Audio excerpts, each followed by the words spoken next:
Seja bem-vindo ao Direitologia, o canal onde o crime acontece.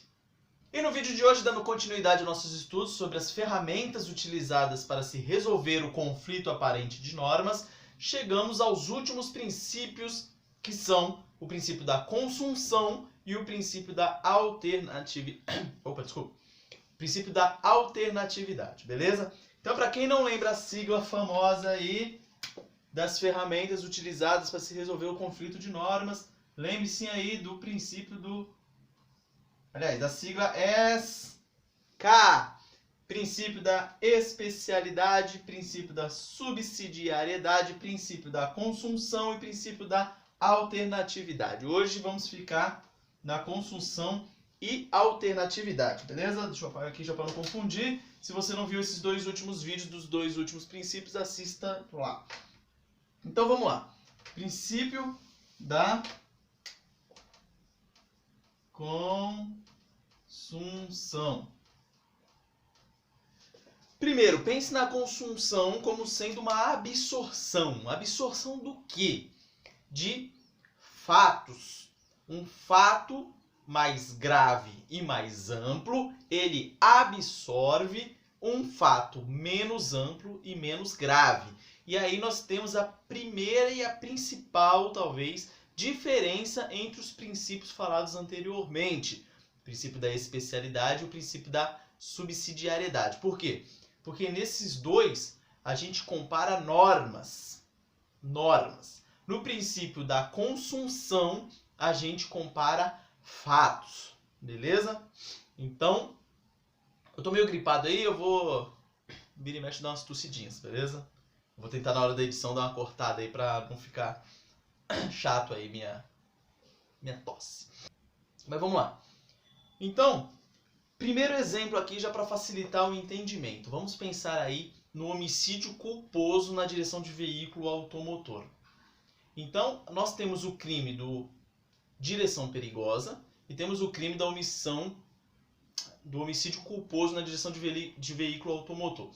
Então pensem aí que a pessoa está cometendo o crime de direção perigosa. Está praticando o crime de direção perigosa e ela atropela alguém e mata essa pessoa. Então, o fato do homicídio culposo na direção do veículo automotor, ele vai absorver a direção perigosa, o crime de direção perigosa. Por quê? O homicídio culposo, ele é mais amplo e mais grave do que a direção perigosa. Então, essa direção perigosa, ela fez parte da execução do crime de homicídio culposo, beleza? Então, só para ter um exemplinho aí, para saber que vai ficar pensando aí, beleza? Então, quais são as hipóteses em que se verifica o princípio da consunção? São 3, beleza? Quais as hipóteses? Quais as hipóteses? Nos crimes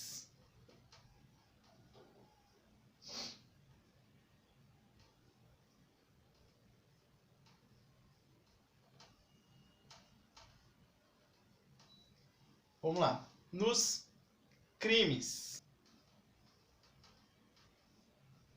progressivos, nos crimes complexos e na progressão criminosa. Então, nós verificamos o princípio da consunção nessas 3 hipóteses aqui. Nos crimes progressivos, nos crimes complexos e na progressão criminosa.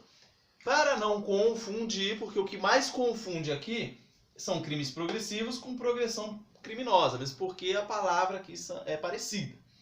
Então, vamos explicar primeiro aqui os crimes complexos, beleza? Então, os crimes complexos aqui. O que são isso? O que é isso? De uma forma simples, é o seguinte. É a soma de 2 crimes autônomos. Por exemplo, latrocínio. Ele é a soma do crime de roubo mais o crime de homicídio. Então, há uma absorção aqui entre esses 2 crimes e resultam um crime autônomo, no caso, o crime de latrocínio, beleza? Então, isso curto e grosso, é o que seria a hipótese dos crimes complexos, beleza? Agora vamos para o mais complicadinho aqui, que pode causar alguma confusão, que são os crimes progressivos e a progressão criminosa. Então, vamos lá. Crimes progressivos. Crimes progressivos. Vamos começar com um exemplo aí. Depois eu vou falar dos elementos dele. Primeiro, eu desejo matar alguém. Então eu vou lá, vou matar ele a paulada. Pego um taco de beisebol e começo. Vejo ele vacilando ali na rua, pô, nas costas. O cara caiu. Dou-lhe outra no peito, pô, mais um, 3, 4, 5, 50 paulada. E a última eu dou-lhe no meio da testa, que é a paulada que ocasiona a morte dessa pessoa. Então, eu só vou responder pelo crime do homicídio. Eu não vou responder pelos crimes anteriores, teoricamente. Qual foram praticados? Lesão corporal. Fui batendo nele, batendo, até que eu dou-lhe uma na cabeça e a pessoa morre. Então, o crime último, que é mais grave e mais amplo, ele absorve os outros crimes, os de lesão corporal que eu acabei de falar. Então, aí a gente já verifica os elementos desse crime progressivo. Só para diferenciar aqui, que são... Ó, o UPP, unidade de elemento subjetivo, porque eu desde o início eu queria matar o outro. Então eu tinha um elemento subjetivo só, que era o quê? Era matar o fulano de tal lá, certo? Então, unidade de elemento subjetivo. Unidade também de fato. Unidade de fato. Eu tenho um crime só comandado por uma única vontade.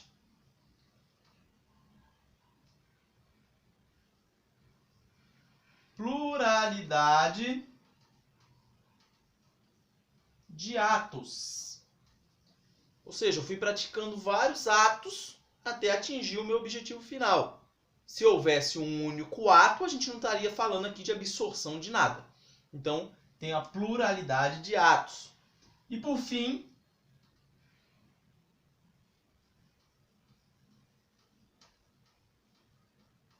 progressividade.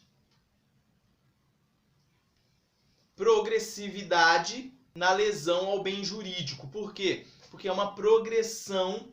Os fatos posteriores são cada vez mais graves do que os anteriores. Então, eu vou aumentando a intensidade de lesão ao bem jurídico até atingir o que eu realmente quero, que é a morte lá do elemento, nesse exemplo que eu dei aqui, beleza? Agora vamos colocar aqui do lado, para não confundir, para fazer uma diferenciação aí. Crimes progressivos, aqui vamos falar do progressão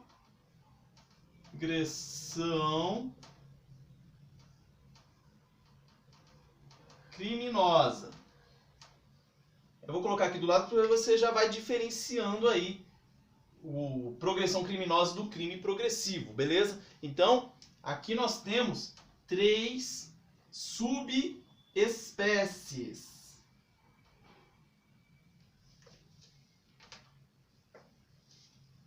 Que são progressão criminosa em sentido estrito, fato anterior não punível e fato posterior também não punível. Então, aqui no sentido estrito, é o que mais vai confundir com aqui, com o crime progressivo. Mas não é a mesma coisa, mas é semelhante. Mas o que mais diferencia aqui? Progressão criminosa do crime progressivo. Isso aqui, ó, unidade de elemento subjetivo. É o que mais diferencia. Por quê? Porque aqui na progressão criminosa em sentido estrito, nós não temos unidade de elemento subjetivo. Nós temos pluralidade de elementos subjetivos. Ou seja, eu tenho mais de uma vontade. Vamos colocar o mesmo exemplo para facilitar o entendimento. Lá do matei o cara na paulada. Vamos supor que eu não queira matar ele, eu quero machucar o cidadão lá.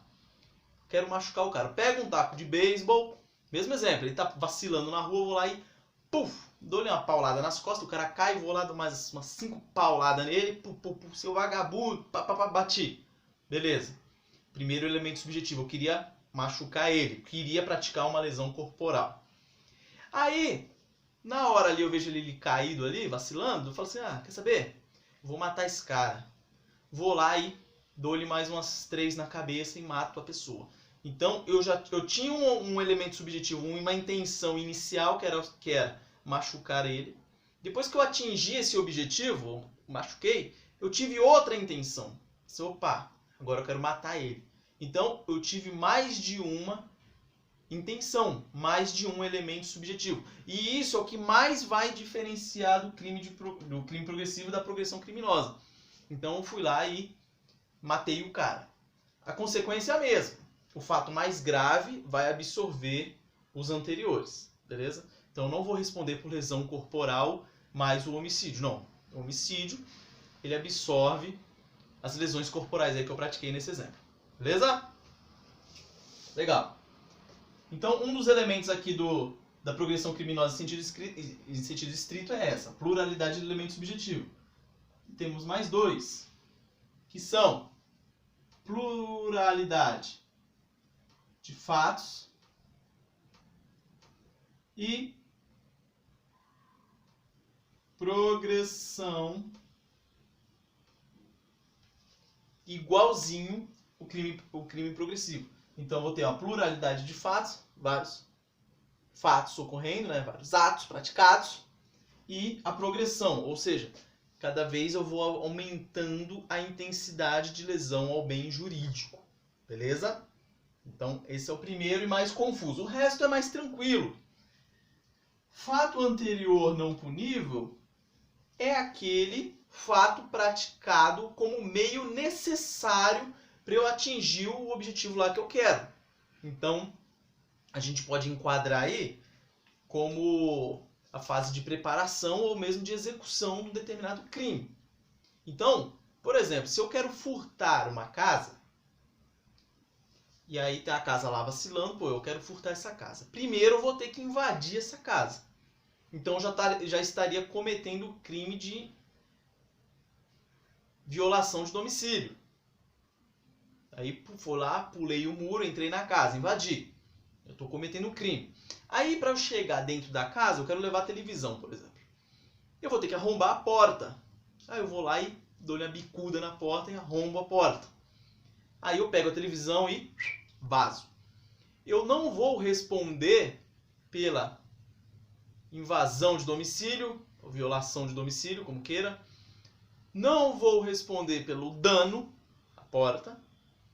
E vou responder apenas pelo furto. Porque esses fatos anteriores aí não são puníveis porque eles são meios necessários. Porque se eu quero pegar a TV, não tem como eu aparecer dentro da casa e depois sumir de novo com a televisão. Então eu tenho que praticar essas outras coisas aí, esses outros fatos. Então eles não serão puníveis. E o fato posterior não punível, a gente pode usar até o mesmo exemplo aí. Então eu fui lá, peguei a televisão, furtei a TV. Eu já estou com a televisão comigo, já consumei o crime de furto. Aí o que eu pego? Eu olho lá essa televisão. Essa televisão é uma porcaria. Vou lá e quebro a TV. Jogo no rio. Aí o que eu fiz com o bem depois é apenas um exaurimento aí, querendo tirar proveito do crime. Então não vou responder por isso. Tô lá com a TV e vendo. Vou lá na boca de fumo e vendo a televisão. Então eu não vou responder mais por esse fato posterior aí. Eu vou responder só pelo furto. Não interessa o que eu vou fazer com esse bem depois.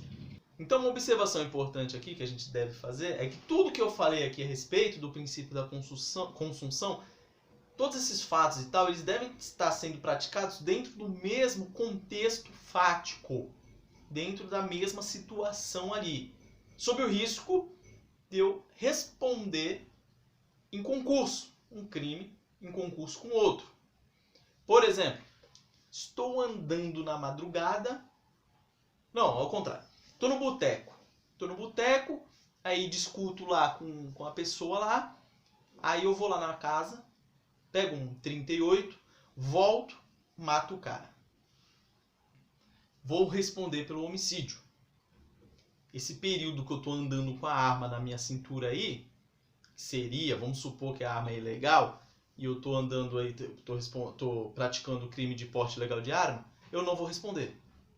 Agora, se eu estou nas madrugadas, andando com 38 aqui na minha cintura ilegal, estou lá, andando na quebrada, da meia-noite às 6 da manhã, estou andando. Daí de manhã eu estou lá sem fazer nada, daí eu vejo alguém lá vacilando no ponto de ônibus, eu vou lá e enquadro a pessoa e levo o celular.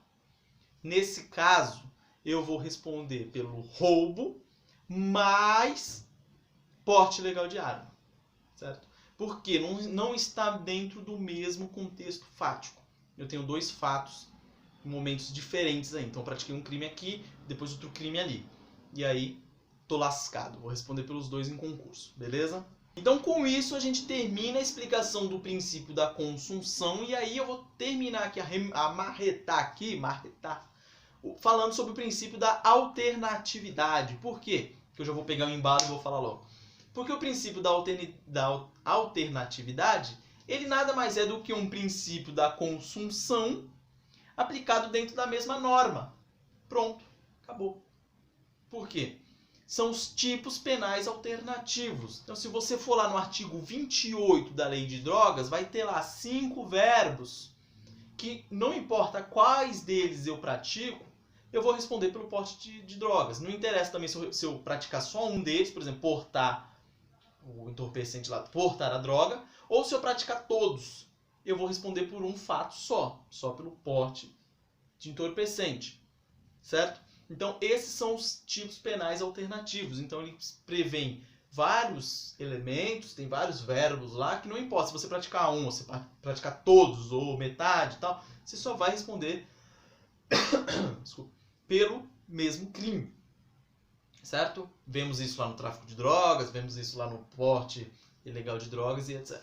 Beleza? Isso nós terminamos os 4 elementos que na verdade, os 4 princípios que são utilizados para se resolver o conflito aparente de normas, beleza? Falamos sobre o princípio da especialidade, da subsidiariedade, princípio da consunção e princípio da alternatividade. E aí, passaremos para o próximo assunto no próximo vídeo, beleza? Se ficou alguma dúvida, manda aí na descrição que eu teria o maior prazer em responder. Se você não é inscrito no canal, inscreva-se clicando no símbolo que vai aparecer aí. Se você não viu os últimos vídeos, assista-os clicando aqui do lado, ó. É só clicar aí que já vai direto, beleza? Forte abraço e nos vemos no próximo vídeo.